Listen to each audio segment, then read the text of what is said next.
Good morning all of you.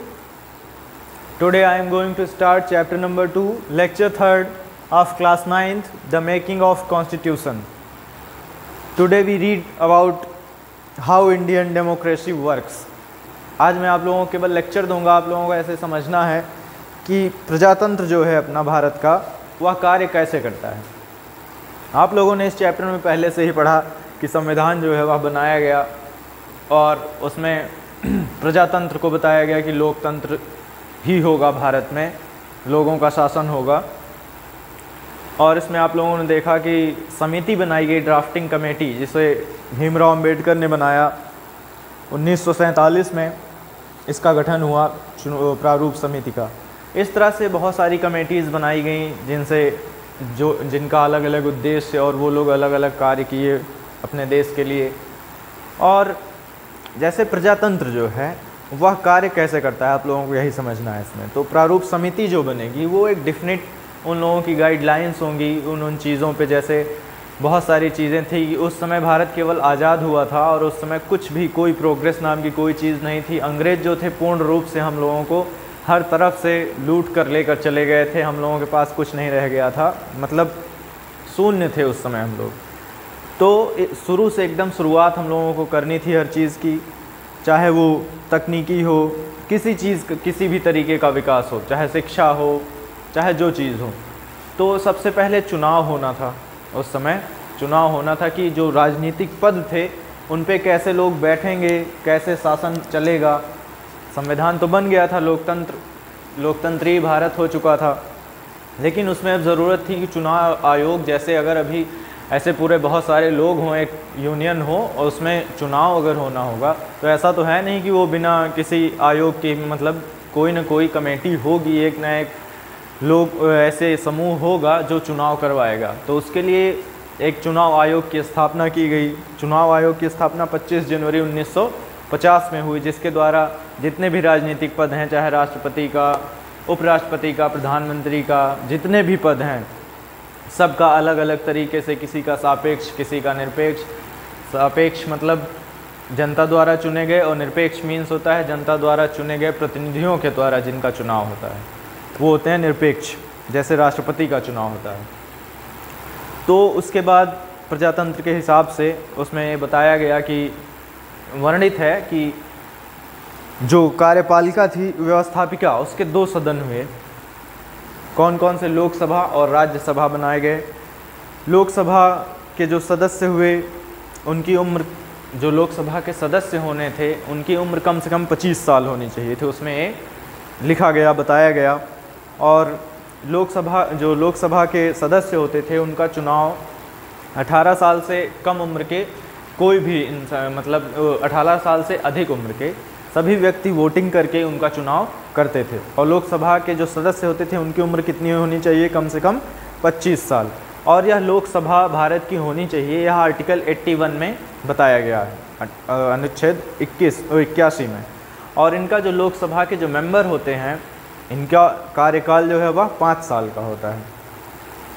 और लोकसभा में सीटों की, सदस्यों की, जो लोकसभा के सदस्य थे उनके सीटों की संख्या, लोकसभा की अधिकतम संख्या जो थी, मतलब लोकसभा में सबसे ज़्यादा से ज़्यादा 552 लोग हो सकते हैं। लोकसभा की सीटों की संख्या है 552, जिसमें 538 चुने जाते हैं और 12 जो होते हैं उनका, जो 538 हैं उनका चुनाव होता है। 538 लोकसभा के जो मेंबर होते हैं इनका जो है चुनाव के द्वारा इनको मतलब वे लोकसभा के सदस्य बनते हैं। उसके बाद टोटल नंबर कितने हैं? 552। फिर बचते हैं 12 जो हैं। 538 जो हैं ये जनता द्वारा चुने जाते हैं, मीन्स इनका चुनाव होता है, तब ये बनते हैं लोकसभा के सदस्य।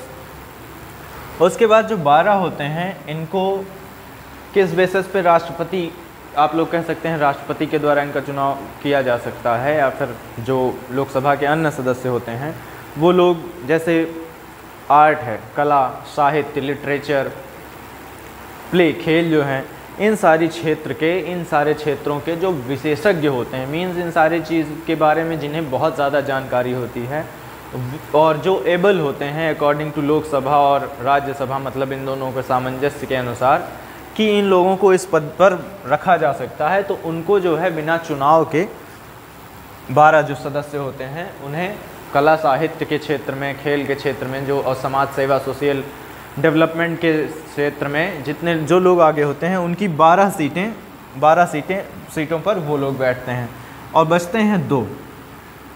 538 + 12 = 550। तो जो 2 होते हैं इन्हें राष्ट्रपति इनका चुनाव करता है और ये 2 लोग होते हैं एंग्लो इंडियन, जो भारत में रह रहे होते हैं और उनको यहाँ की नागरिकता प्राप्त होती है, लेकिन वो विदेश के होते हैं, भारत के नहीं होते हैं। वो 2 एंग्लो इंडियन होते हैं जो लोकसभा में सम्मिलित होते हैं, जिनका चुनाव किया जाता है। इसी तरह जो दूसरा सदन होता है राज्यसभा। राज्यसभा में जो प्रतिनिधि होगा उसकी उम्र कम से कम 30 साल होनी चाहिए। 30 साल का वह व्यक्ति होगा तभी वो राज्यसभा में आ सकता है, राज्यसभा में वो चुनाव के लिए या फिर राज्यसभा में चुनाव लड़ सकता है। और यह आर्टिकल 80 में बताया गया है। लोकसभा के बारे में आर्टिकल 81 में, अनुच्छेद 81 में, और राज्यसभा के बारे में आर्टिकल 80 में, अनुच्छेद 80 में बताया गया है अपने संविधान में। और जो यह एक अस्थाई सदन होता है, ठीक। इसमें जितने मेंबर होते हैं और ये जो चुने जाते हैं लोग, इनमें से लगभग 2/3 जितने लोग होते हैं उनमें से 2/3 लोग हर साल जो है 2 साल में रिटायर होते हैं, हर 2 साल में रिटायर होते हैं। वैसे लोकसभा का, जैसे मैंने बताया कि लोकसभा का जो कार्यकाल होता है वो 5 साल होता है, लेकिन राज्यसभा का जो कार्यकाल होता है वो 6 साल होता है। और राज्यसभा के टोटल मेंबर्स की संख्या 250 होती है, 250। और इस तरह से लोकसभा और राज्यसभा के जो मेंबर होते हैं ये लोग अहम भूमिका निभाते हैं प्रजातंत्र के कार्यों के लिए। अलग अलग तरीके से ये लोग अलग अलग स्टेट्स में अपने अपने पद पर बैठकर वहाँ पर शासन और प्रजातंत्र को बनाए रखने में अपनी अपनी सहभागिता निभाते हैं। और कार्यपालिका के 3 जो अंग हैं वो राष्ट्रपति, उपराष्ट्रपति और मंत्रिमंडल, ये जो होता है ये भी प्रजातंत्र का एक मुख्य अंग होता है, आप लोग कह सकते हैं, क्योंकि राष्ट्रपति जो है वह भारत का प्रथम व्यक्ति होता है। स्वतंत्र भारत का जो राष्ट्रपति होगा वह भारत का प्रथम व्यक्ति कहलाता है। और राष्ट्रपति के अंदर बहुत सारी पावर होती हैं, तीनों सेना का वह अध्यक्ष होता है। तो और सेनाएं जो कि भारत की सिक्योरिटी के लिए, चाहे जल, चाहे थल, चाहे वायु, जो तीनों सेनाएं हैं, तीनों के लिए वह सबसे ज़्यादा पावरफुल इम्पॉर्टेंट होता है राष्ट्रपति। उन तीनों का, जैसे तीनों के जो जनरल होते हैं उनका सबसे मेन जो होता है वो राष्ट्रपति ही होता है। उपराष्ट्रपति राष्ट्रपति से नीचे वाली पोस्ट जो होती है उपराष्ट्रपति की होती है, वह भी लगभग राष्ट्रपति की ही तरह भारत के प्रजातांत्रिक जो कार्य हैं उनको संभालता है। और उसी तरह जो 3 मुख्य चीज़ें हैं, विधायिका, कार्यपालिका और न्यायपालिका, लेजिस्लेचर, एग्जीक्यूटिव और जुडिशरी। अब जो प्रजातांत्रिक भारत में यह 3 जो बनाए गए हैं, जैसे विधायिका है, यह क्या करती है, नियम कानून बनाती है। जितने भी कानून बनने हैं, जितनी चीज़ें होनी हैं, वह इन सारी चीज़ों को करती है। और एग्जीक्यूटिव जो होती है, कार्यपालिका, वह उन सारी चीज़ों पे कार्य करवाती है। इनके द्वारा ही बहुत सारे जितने कार्य होते हैं वह इन्हीं के अंतर्गत उन्हीं के देख रेख में करवाए जाते हैं। और लास्ट में होती है जुडिशरी, न्यायपालिका जो होती है। तो जो विधायिका और कार्यपालिका के द्वारा किया गया, विधायिका जो है वो अपना काम करती हो, नियम कानून बनाती हो, उसको देखती है। कार्यपालिका उन सारी चीज़ों को कार्य में लाती है कि उन सारी चीज़ों को किया जाए। और लास्ट में जो है जुडिशरी, जो न्यायपालिका है, वह सारी चीज़ों का न्याय करती है। मतलब किसी भी चीज़ में अगर किसी को प्रॉब्लम है, कोई भी लोग हैं, तो वो अपनी बात को, अपने समस्या को ले जाके कोर्ट में रखें और कोर्ट में उसका समाधान किया जाता है। वह किसी भी चीज़ का न्याय करती है।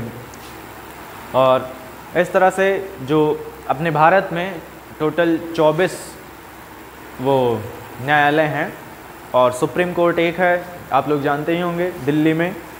तो इस तरह से न्यायपालिका, कार्यपालिका और विधायिका ये जो हैं प्रजातंत्र के एक मुख्य अंग होते हैं। और अगला कार्यपालिका के जो 3 अंग हैं, जो कि राष्ट्रपति, उपराष्ट्रपति और मंत्रिमंडल होता है। मंत्रिमंडल में क्या होता है, अलग अलग क्षेत्र के मंत्री बनाए जाते हैं।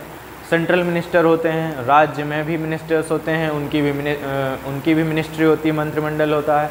तो इस तरह से प्रजातंत्र जो है कहीं ना कहीं से हर तरीके से जिसको जैसे चुनाव आयोग के द्वारा सब इलेक्ट होते हैं, चुनाव करवाया जाता है, उसके बाद सब अपने अपने पद पर बैठते हैं और इस तरह से जो है प्रजातांत्रिक ढांचा जो है भारत का वह तैयार हो जाता है। और इस तरह से भारत जो है प्रजातंत्र के रूप में आगे आता है और पूरा जो पूर्ण विकास है, चाहे जिस क्षेत्र का हो, साहित्य का, कला का, तकनीकी का, साइंस का, वह सब प्रजातंत्र के तरीके हम लोग करते हैं। और प्रजातंत्र में लोगों का शासन होता है और लोगों के द्वारा होता है और लोगों के लिए होता है। इसमें जितने भी प्रतिनिधि चुने जाते हैं वो सब जनता के द्वारा होते हैं।